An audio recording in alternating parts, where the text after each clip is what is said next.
তো এখন এই যে মিজানুর রহমান আজহারি যেখানে যাচ্ছে সেখানে এই কিছু জায়গায় লালমোহনের আসছিল, আমাদের বগুড়া থেকেও অনেক লোক গেছে। আমাকে একজন মোবাইল করে বললো, হুজুর কষ্ট করে যায় লাভ নেই। আমি বললাম কেন? বলে এত দূরে আমরা ছিলাম, দেখতে পারিনি। আমি বললাম কেরি, যত মানুষ মিজানুর আজহারির কাছে দেখতে গেছে তার থেকে বেশি মানুষ তো মক্কার যায়। একটা মানুষ আজ পর্যন্ত বললো না যে হুজুর এত টাকা পয়সা খরচ করে গেলাম, হুজুর মানুষের ভিড়ে কাবা ঘর দেখতে পারিনি, এ কথা কেউ কয়নি। তাহলে লক্ষ লক্ষ মানুষ যায় যদি কাবা দেখে, তাহলে মিজানুর আজহারি দেখতে পায় না কেন? দেখারও একটা নিয়ম আছে, দরকার আছে না নাই? দরকার আছে না নাই? সমস্ত ফেরেশতারা যখন পিড়াপিড়ি শুরু করলো, এমন সময় আল্লাহ বললেন তাওয়াফ করো। যখন পৃথিবীর কোনো কাবা ছিল না, তখন ফেরেশতাদের কাবা হলেন আমাদের আদম বাবা। যখন কোনো কাবা ছিল না, ফেরেশতাদের কাবার নাম কি? আদম। আমাকে কে হয়? বাবা। তা আদম বাবা কইতে কি খাজনা লাগতেছে? যখন পৃথিবীর কোনো কাবা ছিল না, তখন ফেরেশতাদের কাবার নাম কি? আদম। খালি আদম কোন করে? আদম বাবা কদম না? এটা কি দয়াল বাবা নাকি? তিনটা বাবা কবেন, তার মধ্যে একটা হলো আদি পিতা আদম আলাইহিস সালাম। একটু মনোযোগ দিয়ে শুনবেন ফেরেশতারা। আমি চা খাই না, টেজত খাই না ভাই, ঘরের মধ্যে খাই রে। হ্যাঁ, টেজত আমি চা খাই না, এদের মধ্যে একটু গরম পানি আছে। হ্যাঁ কোনটা? এটাই খাই না, আপনার চা খান, আমি গরম খাই। হালাল করে, আমাকে খাওয়া হালাল করে। আসলে ওনারাও বিব্রতের মধ্যে পড়ে গেছেন, কি করবে এখন? মুখের সামনে দিছে ভাই, জান।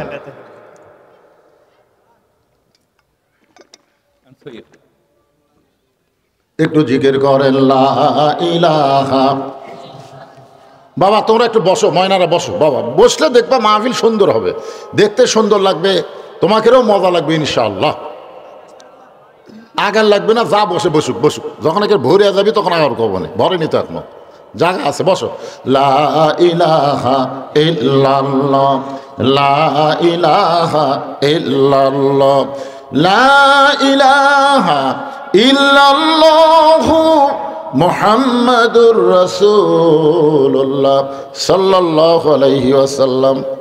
সমস্ত ফেরেশতা যখন আদম আলাইহিস সালামকে ঘুরে ঘুরে তাওয়াফ করতেছে, কি করতেছে? যে 7 পাক হচ্ছে, কয় পাক?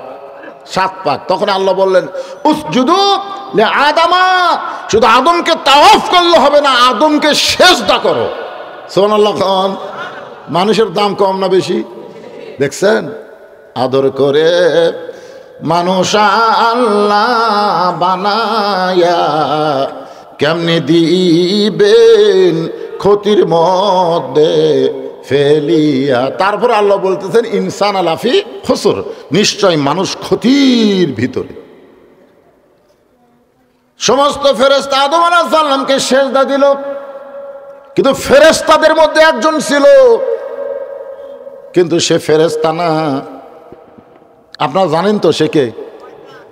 শয়তান আগে হয়নি তো? শয়তান আগে হচ্ছে, তাই সিজদা না দেওয়ার পরে শয়তান হচ্ছে। আগের নাম ছিল আযাজিল।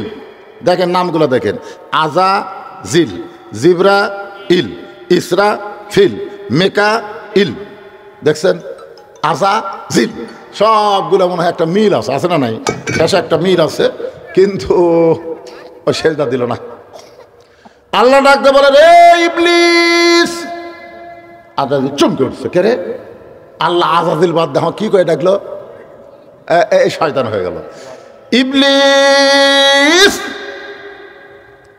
সবাই আদমকে সিজদা দিল, তুই কেন দিলি না?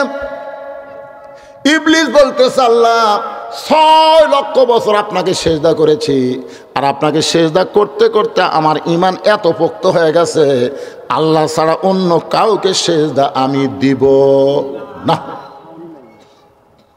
মানে সিজদা করতে করতে আমার ঈমান এত পোক্ত হয়ে গেছে যে আল্লাহ ছাড়া কাউকে সিজদা দিব না। সঙ্গে সঙ্গে আল্লাহ বললেন বের হয়ে যা আমার এরিয়ার ভিতর থেকে, আমার রহমতের এরিয়ার থেকে, হেদায়েতের এরিয়া থেকে তুই বের হয়ে যা। শয়তান বলে আল্লাহ আপনাকে 6 লক্ষ বছর সিজদা দিলাম, আর আদমকে খালি একটা সিজদা দেইনি, তাতে আপনি এত গরম কেন? আমার মনের মধ্যে একটা প্রশ্ন জাগতেছে, আল্লাহ বলে কি প্রশ্ন? ইবলিস বলতেছে আপনি বড় না আদম বড়? আল্লাহ বলে এইরকম প্রশ্ন করার কারণ, বলে 6 লক্ষ বছর আপনাকে সেজদা দিলাম আর একটা সেজদা আদমকে দেইনি, যার জন্য কি আমার 6 লক্ষ বছরের সেজদা বাতিল। আল্লাহ ডাক দিলেন ইবলিস তাহলে শোনো, আমি আল্লাহ আদমকে এত ভালোবাসি, আমার নিজের চাইতেও অনেক বেশি। একটা সেজদা না দেওয়ার কারণে তোমার 6 লক্ষ বছরের সেজদা বাতিল করে দিয়েছি। লিল্লাহু তাকবীর। আপনার বুঝবার পারেননি, আল্লাহ বলতেছেন আমি আল্লাহ আদমকে এত ভালোবাসি আমার চাইতেও বেশি। তাহলে আল্লাহ মানুষকে আল্লাহর চাইতেও বেশি ভালোবাসে। আমরা মানুষ ইমানদার, আমাদের জীবনের চাইতেও আমরা আল্লাহকে বেশি ভালোবাসি। তোর কথা ঠিক কিনা? প্রয়োজন হলে আল্লাহর জন্য আমরা জীবন দিতেও রাজি। আল্লাহ যদি এত ভালোবাসে তা আমরা আল্লাহ ভালোবাসবো না? কথা বলেন না কেন? প্রয়োজন হলে, প্রয়োজন যদি হয় আল্লাহর জন্য আমরা জীবন দিতে প্রস্তুত। এই ওয়াজটা আমি করার পরে ওয়াজটা ভারতে চলে গেছে। ভারতে আমার ওয়াজটা আবার সাথে সাথে বুঝতেছেন গোটা পৃথিবী ছয়লাভ হয়ে যায়। তো এখন ভারতের এক ভক্ত আমাকে মোবাইল করে বলতেছে হুজুর আপনার এই ওয়াজ ভারতের একটা হোটেলে বাজতেছে, হোটেলে অনেক হিন্দুরা পর্যন্ত খাওয়া দাওয়া করতেছে, ওরা শুনেই কয় হায় হায় হায়, বাংলাদেশের বক্তা কয় কি রে, প্রয়োজন হলে আল্লাহর জন্য আমরা জীবন দিব, কিন্তু ভারতের আগ্রাসনের কাছে মুসলমান মাথা নত করবে না। জোরে কর কথা ঠিক কি না? একটা জোকার চ্যানেল আছে, জোকার একটা চ্যানেল আছে দেখবেন, মাঝে মাঝে জোকারি করে দৌড়ে দৌড়ে দৌড়ে দৌড়ে যায় না, যায় কয় বাংলাদেশ নাই, বাংলাদেশ নাই, বাংলাদেশ নাই তো কি আছে? আমাকে একটা বারাসে এডিট করে আমার বস্তার মধ্যে তুলে সেই রকম পিটন কুত্তার লালকার কেমন কেমন করতেছে। তোরা কোন কথা দেখতে, তোরা কি মনে করিস আমরা পারি নাকি রে? তোর কে মতো ভারত উড়ে দিতে বাংলাদেশে 1 মিনিট লাগবে না। আমাদের কাছে ইমান আছে, আমাদের আল্লাহ আছে। তোর এখন কথা ঠিক কথা বলে। আমেরিকা ফিলিস্তিনের ছোট ছোট বাচ্চাদেরকে ইসরায়েলের হাতে এমন একটা অস্ত্র দিছে যে গুলি করবা, মায়ের কোলে থাকবে বাচ্চা, গুলি লাগবে বাচ্চাকে, কোনো শব্দ হবে না, মা মনে করবে কিছু হয়নি, অথচ বাচ্চার বুকে লাগে, বাচ্চার বুক পুড়ে বাচ্চা মারা যাবে। আমেরিকা তোমরা ফিলিস্তিন মুসলমান শিশু বাচ্চাকে পুড়ানোর জন্য অস্ত্র দিলে, হ্যাঁ আল্লাহ কই দেরি কর, তোরকে গোটা আমেরিকা আমি পুড়ে দেবো। তোর কোন কথা ঠিক না? যে আমেরিকাতে আগুন লাগছে সবাই বলতেছে মুসলমান ভাই আপনারা কোথায়, ভাই আপনার কোথায় ভাই, আমাকে কোনো কিছু দিয়ে আগুন দমতেছে না, লিপতেছে না, ভাই তোমরা একটা আজান দাও। কে তোরকে ঈশ্বরের খবর কি, তোরকে গডের খবর কি, তোরকে ভগবানের খবর কি? এখন মুসলমানকে আজান দিবার বলিস কেন? ঠেলা তোললে আল্লাহ কি করে? আল্লাহ পারে কি পারে না? তোমরা বাংলাদেশ নিয়ে ষড়যন্ত্র করো না, তোমাদের ভারত ভাঙ্গে আল্লাহ খান খান করে দিবে। তোর এখন কথা ঠিক কথা বলে। আল্লাহ পারে কি পারে না? তোর এখন পারে কি পারে না? মনে করছিল বর্ডার বন্ধ করে দিব, আলু পেঁয়াজ বন্ধ করে দিব, চিনি বন্ধ করে দেবো, বাংলাদেশ না খেয়ে থাকবে। বাংলাদেশ না খেয়ে আছে? কথা বলেন আছে? আল্লাহ কোরআনে বলেছেন ফালিয়াবুদু রব্ব হাযাল বাইত আল্লাযী আত'আমাহুম মিন জু'ইন ওয়া আমানাহুম মিন খাউফ। তোমরা ওই ঘরের মালিকের গোলামি করো, তোমরা 5 ওয়াক্ত নামাজ পড়ো, সঙ্গে সঙ্গে তোমাদের 2টা পুরস্কার দেওয়া হবে। 1 নম্বর পুরস্কার হলো তোমাদের রিজিকের কোনো টেনশন করা লাগবে না। 2 নম্বর পুরস্কার হলো যাবতীয় ভয় ভীতি থেকে আমি আল্লাহ তোমাদেরকে পুরোপুরি নিরাপত্তা দিয়ে দিব। বলেছেন কে? তাহলে রিজিকের মালিক কে? আল্লাহ কোরআনে বলেছেন ওমা মিন দাব্বাতিন ফিল আরদি ইল্লা আলাল্লাহি রিজকুহা। পৃথিবীতে এমন কোনো বিচরণশীল প্রাণী নাই যার রিজিকের ব্যবস্থা আল্লাহ করেনি। সেদিন কালায়ের মধ্যে এক ওয়াজ করতে গেলাম, একজন বলছে যে হুজুর, হ্যাঁ সেটা তো আমিও শুনতেছি, আপনাদের সকলের মত নিয়ে আমরা আজান যখন পড়তেছে তাহলে 10 মিনিটের মধ্যে একটা বিরতি দিয়ে আমরা এখানে এসার একটা জামাত করি, কি কন? সবাই একমত হওয়া লাগবে। এখন নামাজের কথা শোনা তো অনেকে বেনামাজের কবি, আমাকে তো বিপদ হয়ে গেল রে, কি এক বিপদ পড়ল। যে কয়জন লোক আর শুনতেছে এর মধ্যে একটা লোক যদি নামাজ না পড়েন, সব কিন্তু ফেরেশতারা লিখতেছে, আল্লাহ দেখতেছে। তোর কোন কথা ঠিক কি না? এই জন্য ভাই 10 মিনিটের জন্যে আপাতত আলোচনা, মানে আমরা মুসলমানের ঘরে জন্ম নিয়েছি, যত বড়ই পাপী হই না কেন মৃত্যুর সময় ইনশাল্লাহ আল্লাহ আমাদেরকে মুসলমান হিসাবেই কবুল করবেন। আর মুসলমান হিসাবে যদি কবুল করে আমাদের আর কোনো টেনশন নাই। কেন নাই কন্ত? আসেন আমার মুক্তার, আসেন আমার ব্যারিস্টার, শেষ বিচারের হাইকোর্টেতে তিনি আমায় করবেন পার, আমি পাপী রাসূল জাবিনদার। বুঝতে পারছেন? মানে আল্লাহ যখন হাকিম হয়ে আমাদেরকে আসামি বানায় বিচার শুরু করবেন, ওই সময় আমাদের নবী উকিল হয়ে ব্যারিস্টার হয়ে আল্লাহর কাছে আমাদের ব্যাপারে ওকালতি করে আমাদেরকে সুপারিশ করে জান্নাতে নিয়ে যাবে। কোনো টেনশন আছে?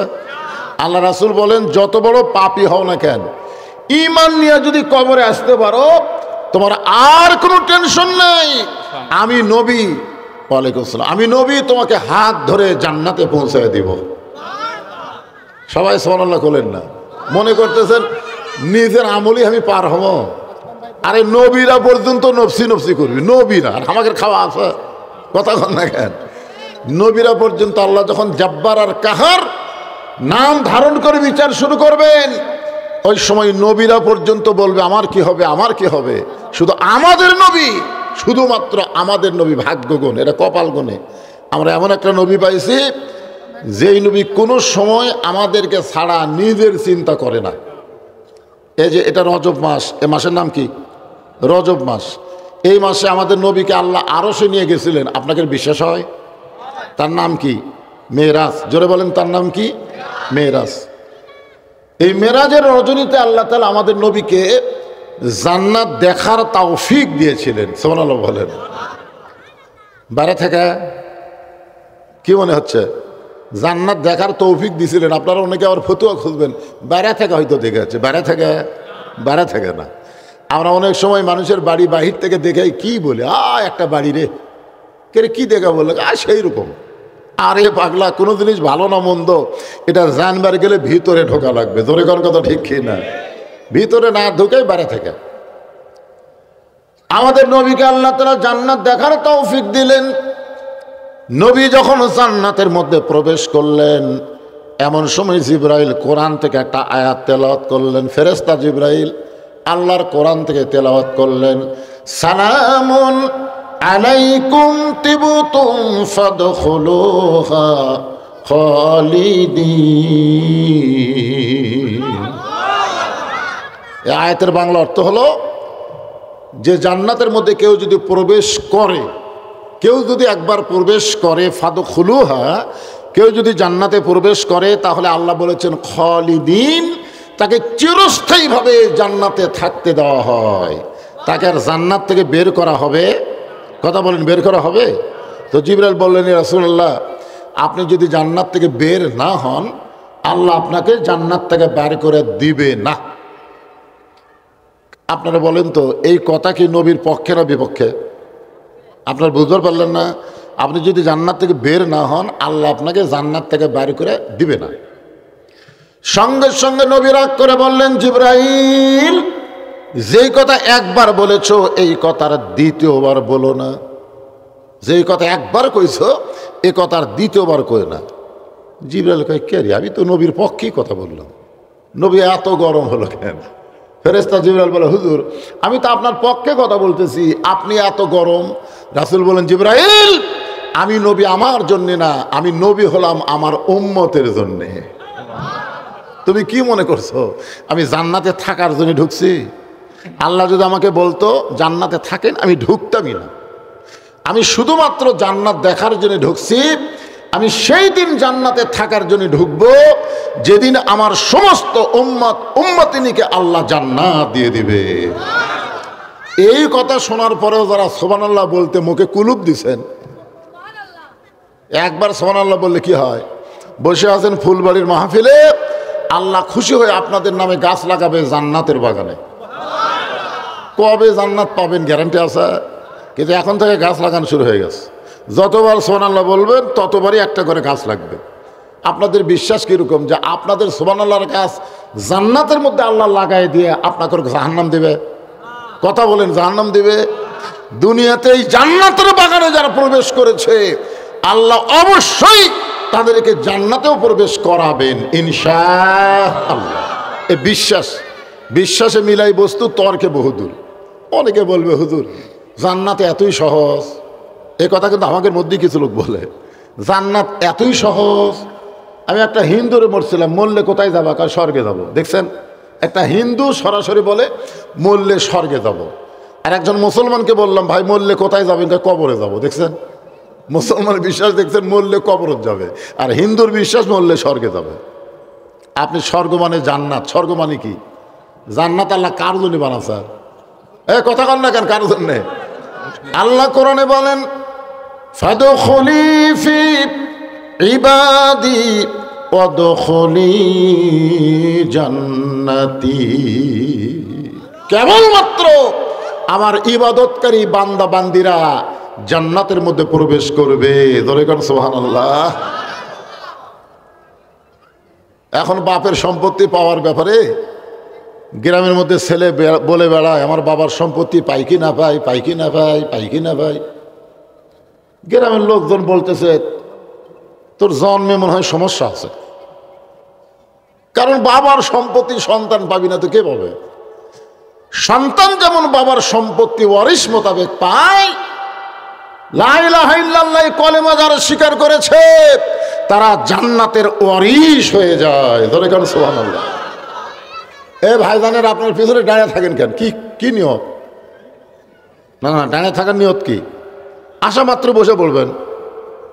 কোরআনের মাহফিলে দাঁড়িয়ে থাকার জন্যে এখানে 1 ঘন্টা বসেন, কোরআনের আকর্ষণে আল্লাহর মহব্বত দিয়ে 1 ঘন্টা বসেন, আল্লাহ 60 বছর নফল ইবাদত করার সওয়াব দিয়ে দিবেন। 1 ঘন্টা দাঁড়িয়ে থাকেন, একটা সওয়াবের গল্প নেই। 1 ঘন্টা বসলে গল্প আছে, দাঁড়িয়ে থাকে গল্প হয়, 2-1টা কথা হয় কিন্তু গল্প হয় না। গল্প যদি আমরা লম্বা করি তাহলে কি কই, চলো ভাই বসি, আজকে অনেক কথা আছে চলো বসি। কারণ না বসলে তো কথা জমবি না। খাড়া হয়ে থাকে হেঁটে হেঁটে 2-4টা কথা বলা যায়, কিন্তু বেশি লম্বা কথা বলা যায় না। এই জন্য আপনারা যারা আসতেছেন আসা মাত্র বসে পড়বেন। আর মাহফিলের ভলেন্টিয়ার ভাইরা নাই, এই মাহফিল যারা করতেছে যুব সমাজ, এই যুব সমাজ কোথায় গেল? এই যুব সমাজের তদারকি করা লাগবে যে লোকজন আসা যেন দাঁড়িয়ে না থাকে, আসার পরেই যেন তারা বসে পড়ে। আর আপনাদের আমি বলেছি বসার সময় ওই ফাঁকা ফাঁকা না বসে সামনে পুরো করে বসবেন, আস্তে আস্তে পিছনে মানুষ বসবে। মাঝখানে ফাঁকা দেখলে পায়ের স্যান্ডেল হাতত দিবে, মাথার উপর দিয়ে স্যান্ডেল চলে আসবে। জানেন ওই যে ওই জায়গার থেকে এক ছেলে যদি আপনাকে মাঝখানে ফাঁকাত বসে, ওই স্যান্ডেল পাওয়ার দিয়ে আসবে না হাতত দেবে, কথা কয় না তো হাতত যদি ওই স্যান্ডেল কার উপর দিয়ে আসবে? তা আপনি কি চান যে পায়ের স্যান্ডেল আপনার মাথার উপরে উঠুক? এটা আপনি চাবেন?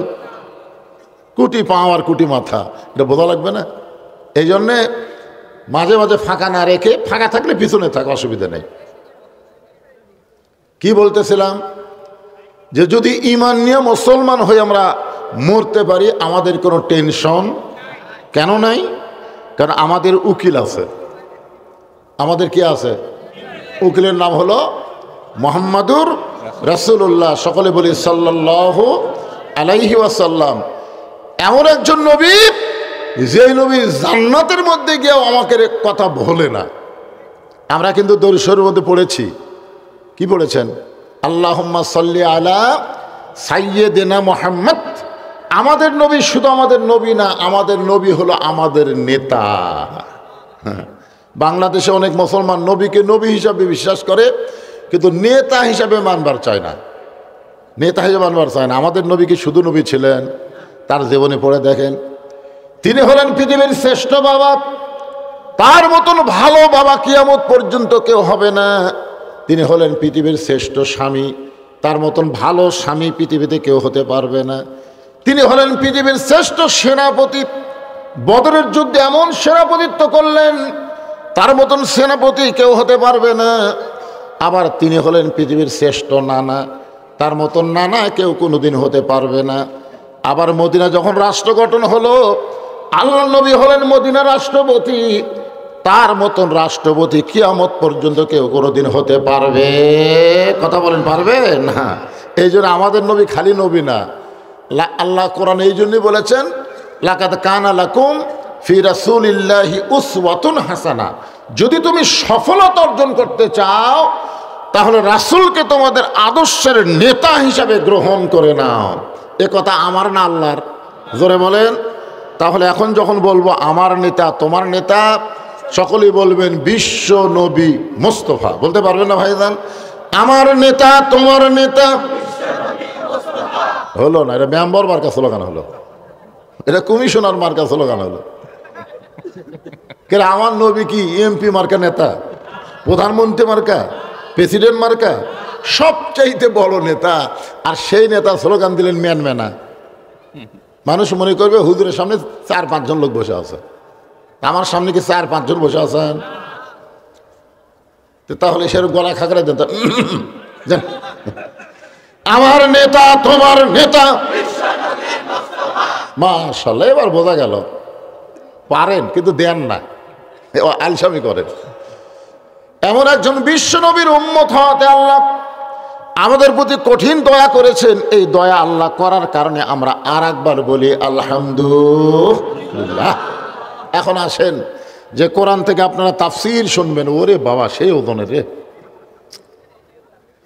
আপনারা একটু চিন্তা ভাবনা করে বলবেন, এই কোরআনে কোনো সন্দেহ আসলেই নাই না? আছে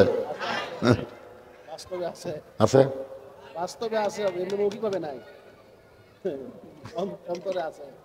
না, সেটা না, কোরআনের কথা বলতেছি। না না, আমি স্বীকারোক্তি আগে নেই, তারপরে কি করা লাগে। আপনারা তো সবাই বিশ্বাস করেন এই কোরআনে কোনো সন্দেহ নাই, এক বাক্যে স্বীকার করলেন। এ কোরআনে কোনো ভুল, এ কোরআনে কোনো গোঁজামিল, মাশাআল্লাহ 3বারে কিন্তু নাই করছেন। আচ্ছা, বর্তমানে যে আইন দিয়ে আমাদের বাংলাদেশ চলতেছে, এ আইনের মধ্যে সন্দেহ আছে? এ আইনের মধ্যে ভুল, ধোঁকা? তাহলে পর কার্ডটা বললেন 3বারই আছে, আগে বলছেন 3বারই নাই। তাহলে আমাদের কোনটা ধরা উচিত, আগেরটা না পরেরটা? আমরা কোরআনের ওয়াজ শুনবো আর মানুষের তৈরি আইন অনুযায়ী চলবো, আর মরার সময় হয়ে মুসলমান হয়ে মরবো, এইটা কখনোই কল্পনা করা যাবে না। যাবে? আইন মানবো যার, আরো জোরে, জোরসে বলুন, জোর হলো না, আরো জোরে। মাশাআল্লাহ। সেই কোরআন থেকে ছোট্ট একটা সূরা আপনাদের সামনে আজকে আলোচনা হবে। সূরাটার নাম হলো সূরা আসর। জোরে বলেন, নাম কি? আসর শব্দের অর্থ হলো সময়। সময়, সময় বোঝেন না? গত বছর এই সময় আমরা ওয়াজ করতে গিয়ে চারিদিকে তাকাছি, ওয়াজ করবে যায় আগে চারিদিকে তাকাছি, এরকম করে তাকে দেখছি যে পুলিশ আছে কিনা, র্যাব আছে কিনা, হাসিনা সরকারের কোনো ক্যাডার বসে আছে কিনা, এরকম চারিদিকে দেখে শুনে যদি দেখি সবগুলাই আছে, পুলিশ র্যাব ক্যাডার সবই আছে, তখন আমরা তেলা আওয়াজ মারছি, এমন ওয়াজ করছি ধরা যেন না করো। কিন্তু এই বছর এই সময় আমরা বক্তার কোনো দিকে তাকাচ্ছি না, তাহলে বোঝা গেল সময়ের দাম আছে না নাই? গত বছর যৌবনকালের একটা সময়, বুড়াকালের একটা সময়, এই সময় নিয়েই কিন্তু আল্লাহ শপথ করছেন। ওয়াল আসর মানে সময়ের শপথ। মিশে মায়াই বন্দি থাইকা করলাম কত খেলা, পশ্চিমে তাকায়া দেখো তোমার ডুইবা গেছে বেলা, এক পলকের নাই ভরসা, মিশে সকল আশা, কখন বুঝি দারুণ ঝড়ে ভাঙবে তোমার বাসা। সময় অত্যন্ত গুরুত্বপূর্ণ একটা বিষয়। বর্তমানে বাংলাদেশে যে সময় চলতেছে, এই সময়ে ছোট্ট একটা বাচ্চা যদি কান্নাকাটি করে, আমরা দোয়া দরুদ পড়ে ফু দিলে সন্তানের কান্না থামে না। আগে থামতেছিল, এখন আর থামে না। আয়াতুল কুরসি পড়ে পানি পড়া খিলালেও বাচ্চা থামে না, কিন্তু মোবাইল যদি চালু করে দেওয়া হয় বাচ্চা কান্না থামে। জোরে কর কথা ঠিক কিনা? বর্তমান সময়ে মোবাইলের কাছে দোয়া দরুদ ফেল, কি সময়, যে সময় প্রত্যেকটা যুবকের হাতে একটা করে মোবাইল। আপনি জানেন যুবকের হাতে একটা খোলা অস্ত্র থাকলে যুবকের জীবন নষ্ট হইতো, কিন্তু চরিত্র নষ্ট হইতো না। এই মোবাইল অনেক যুবকের চরিত্র নষ্ট করে দিচ্ছে। জোরে কোন কথা ঠিক কি না? সময় অত্যন্ত গুরুত্বপূর্ণ একটা বিষয়। আমি এখন আমার এই অবস্থায় চিন্তা করি, এক সময় আমি কি ছিলাম রে, মন যা চাইতো তাই করতাম। এখন আর পারি না ভাই, সময় আমার অতিক্রম করে এমন এক পর্যায়ে পৌঁছে গেছি। আপনারাও একদিন যাবেন, ঠিক কিনা বলেন? আমাদের ভবিষ্যৎ কি? সময়ের দিকে খেয়াল করবেন। ভবিষ্যৎ আসলে প্রত্যেকটা মুসলমান সময়কে খেয়াল করবেন, অতীত, বর্তমান, ভবিষ্যৎ। কয় কাল? 3 কাল। একটা হলো অতীতকাল। ধরে বলেন কি কাল? অতীতকাল আমাদের কাছ থেকে চলে গেছে, আর শত কান্নাকাটি করলেও কি অতীতকাল ফিরে পাবো? বর্তমান সময়ে আমরা বসবাস করতেছি। আপনারা বলেন তো, আমাদের সামনে একটা ভবিষ্যৎ আছে না নাই? ধরে কোন আছে না নাই? ওবায়দুল কাদের ভবিষ্যৎ নিয়ে চিন্তা করেনি। মাঝে মধ্যে টেজে যায়, বলতো খেলা হবে, খেলা হবে।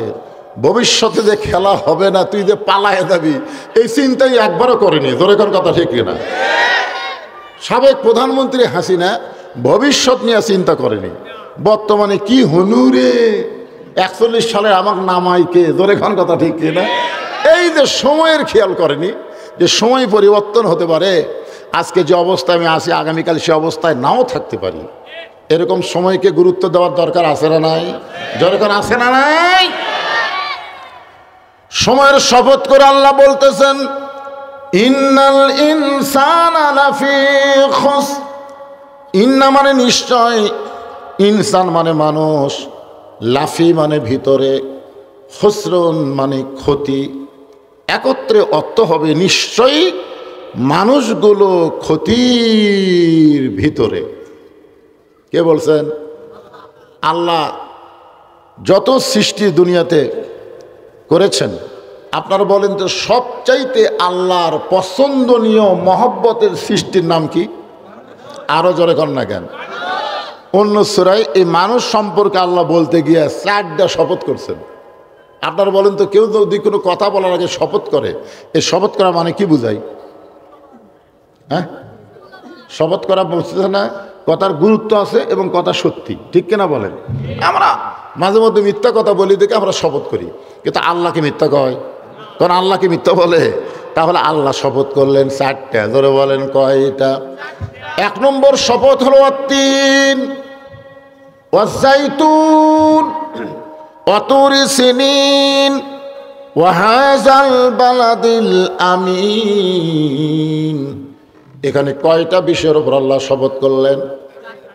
খেয়াল করছেন? আগে হলো আত-তিন, 1, আত-তিন ওয়াজ-জাইতুন ওয়া তুরি সিনিন ওয়া হাযাল বালাদিল আমিন। 4টা শপথ করার পর আল্লাহ বললেন, লাকাদ খলাকনাল ইনসানা ফি আহসানি তাকবীর। এই আয়াতের বাংলা অর্থ হলো, মানুষকে আমি আল্লাহ সর্ব উত্তম আকৃতিতে সৃষ্টি করেছি। আল ইনসানু আশরাফুল মাখলুকাত, সমস্ত মখলুকাতের মধ্যে মানুষ হলো সর্বশ্রেষ্ঠ। জোরে কান সুবহানাল্লাহ। সব দিক দিয়ে শ্রেষ্ঠ। চেহারার দিক দিয়ে কয় নম্বর? জোরে কন না কেন? কয় নম্বর? 1 নম্বর। কারণ এখানে আহসানে তাকবীম মানে তার এই অবয়বকে আল্লাহ অতীব সুন্দর করে তৈরি করছেন, আদর করে মানুষ আল্লাহ বানায়া কেমনে দিবেন জাহান্নামে ফেলিয়া। সবাই বলেন, আদর করে মানুষ আল্লাহ বানায়া কেমনে দিবেন ক্ষতির মধ্যে ফেলিয়া। এত আদর করে আমাদেরকে তৈরি করলেন, আর সেই মানুষকে আল্লাহ বলতেছে নিশ্চয় মানুষগুলো ক্ষতির ভিতরে। আপনার বলেন তো, এই কথা বলার মধ্যে মারিফত আছে না নাই? মারিফত বোঝেন? অনেকে মনে করে মারিফত মানে মরার পথ। মানে পীর সাহেবদের মারিফত খেয়াল করে কয় মারিফত মানে মরার পথ। মারিফত শব্দের অর্থ হলো প্রকৃত বিষয় সম্পর্কে অবগত হওয়া। প্রকৃত বিষয়, এই ইনসানকে আমরা সাধারণত উভয় লিঙ্গ হিসাবে জানি। উভয় লিঙ্গ মানুষ, পুরুষ মানুষ মেয়ে মানুষ। পুরুষ মানুষ কথা কয় না। মানুষ কয় প্রকার? পুরুষ মানুষ মেয়ে মানুষ। ইনসানের মধ্যে পুরুষও আছে মেয়েও আছে, কিন্তু হিজড়া আচ্ছা আপনারা বলেন তো, হিজড়াকে আপনারা কার মধ্যে ফেলাচ্ছেন, মেয়ে না পুরুষ? আমাকে একজন প্রশ্ন করছে, হুজুর যে পুরুষ মানুষ মারা গেলে 3 কাপড় দেই, মেয়ে মানুষ মারা গেলে আমরা 5 কাপড় দিই, কিন্তু হিজড়া মরলে কয় কাপড়? আমি তো চিন্তা পড়ে গেলাম, না আমার কাহালুতে আজ পর্যন্ত হিজড়া মরেই নেই, এর কে মরণ হয় না ভাড়া। আপনাকে এলাকাত মরছে, কথা কন না কেন মরছে? তাহলে না মরলে কয় কাপড় হবে, এখন কিভাবে কই? আমি চিন্তা করলাম, জীবনে মরাও দেখিনি, কাপড় দেওয়ার কথা শুনিনি, যত বড়ই মৌলবি হই বলবার পারতেছি না। কিন্তু বাইহাকী শরীফের মধ্যে রাসূল বলেছেন, স্বামী স্ত্রীর কারণে সন্তান হিজড়া হয়। হিজড়া হওয়ার পিছনে সন্তানের কোনো দোষ নাই, দোষ হলো স্বামী স্ত্রী পিতা মাতা। পিতা মাতার দোষে সন্তান হিজড়া হয়। কার দোষে? পিতা মাতার দোষে সন্তান হিজড়া হয়। নিজের হালাল স্ত্রীকেও যে সময় সহবাস করা জায়েজ নাই, হারাম, ওই সময় যদি কোনো স্বামী জোর করে স্ত্রীকে সহবাস করে, আর ওই সহবাস করার কারণে যদি পেটে বাচ্চা আসে, ওই বাচ্চাটা হিজড়া হয়। হিজড়া হওয়ার পরে সে যদি মেয়েদের মধ্যে সবসময় থাকে, তাহলে মরার পরে 5 কাপড়। আর হিজড়া হওয়ার পরে সে যদি পুরুষের মধ্যে থাকে, তাহলে তাকে মরার পরে 3 কাপড়। ধরে কোন কয় কাপড়? তাহলে ইসলামে বিধান আছে না নাই? আপনাদেরকে বলে দিলাম। তবে আমরা এখানে শুধু দুটাই ধরবো, একটা পুরুষ আর একটা নারী। এই দুটাই আমরা ধরে আজকে আলোচনা শুনবো, তাফসির শুনবো। আমার মায়েরা যারা পর্দার অন্তর আছেন, এই ইনসানের মধ্যে আপনারাও আছেন, আমরাও আছি। আর সমস্ত ইনসানকে লক্ষ্য করে আল্লাহ বলতেছে লাফি খুসর, ক্ষতির ভিতরে। আরে আমরা গজল গাইলাম যে আদর করে মানুষ আল্লাহ বানালো। কি আদর! আল্লাহ আদমকে তৈরি করার পরে আল্লাহ নিজে আদমের দিকে তাকায় থাকলেন দীর্ঘ সময়, যে আমি এটা কি বানালাম। সুবহানাল্লাহ। নিজে তৈরি করার পরেই আদমের দিকে আল্লাহ তাকায় থেকে বললেন, এ ফেরেশতারা রে, আয় আয়, আমি আল্লাহ কি বানাছি একটাবার দেখা যা। তো আল্লাহ আজান দিলেন। আজান কে দিল? কথা কয় না। আয় আয় আয় আয়, কে আজান দিল? কার জন্যে? আদমের জন্য।